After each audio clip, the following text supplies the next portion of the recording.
سلام دوستان، بهرامروز هستم. اومدم با یه ویدیوی دیگه و دانستنی که درباره مردان قوی با هم دیگه صحبت کنیم و اطلاعاتمون بیشتر بره.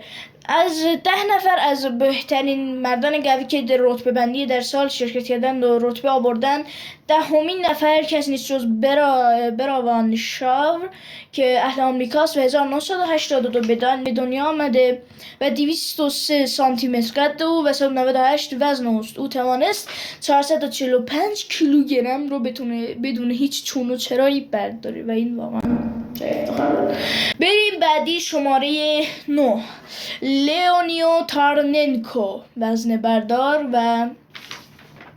بردار است و اهل اتحاد جماهیر شوروی است و سال 1956 به دنیا آمده. 108 قد و 118 کیلوگرم وزن اوست. او اینی که میگیم لیونی تارننکو تایری به وزن 519 کیلوگرم رو بلند کرده.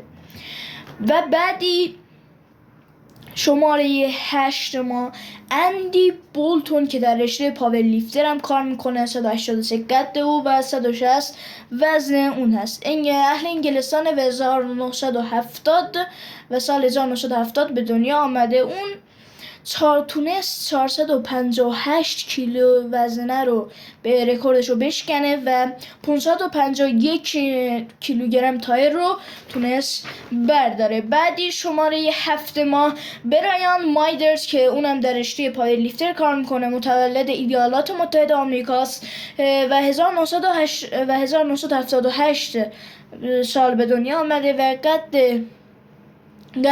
188 و وزن 157 کیلوگرمه. بعدی لوئیس یونی که محل زندگی آن فرانسه است و از سال 1862 به دنیا آمده و در سال 1928 جانشو باخته. میله های به اینشون به دستایی که بسیار بزرگ بود و پهن بود به این مشهور بود که کسانی که نمیتوانست 1 میله رو در دستشون بگیرن، ایشون توانسته بود آن رو برداره یا حالا وزن برداری هم معروف بود. بعدی واسیل زیراستیوک که اهل اوکراین و 1928 سال به دنیا اومده و قد 191 و وزن اون 145 کیلوگرمه. بعدی شماره بعدی پول اندرسون که وزن بردار پاور لیفتر رشته وزن بردار پاور لیفتر و شومن کار میکنه. محل زندگیان بازم ایالات متحده آمریکاست. آمریکا خیلی وزن برداری داری اما ما هم که کم نمیاریم. هادی توپانی یکی از بهترین ورزشکاران ما است. خب بریم بعدی. محل زندگی پول اندرسون ایالات متحده آمریکاست و سال 1932 به دنیا آمده و سال 1994 از دنیا رفته. 1.78 سانتی متر قد اوست و 163 کیلوگرم وزن است. بعدی بیل کازیمیر که قهرمان اسبق جهان است.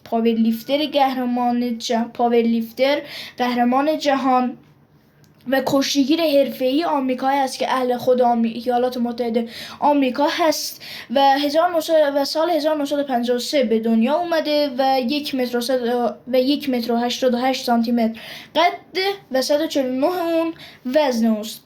بعدی مارک هنری که هممون اون رو میشناسیم، معروف رشته‌های آن وزن برداری قدرتی، مرد قوی، کشتیگیر آمریکایی و سال 1971 به دنیا آمده. 1.93 قد اونه و 186 کیلوگرم وزن است. و میریم به شماره اولین که قهرمانترین مرد جهانم هست، زیدروناس ساویتسیکاس. حالا وزنش میگم سخته.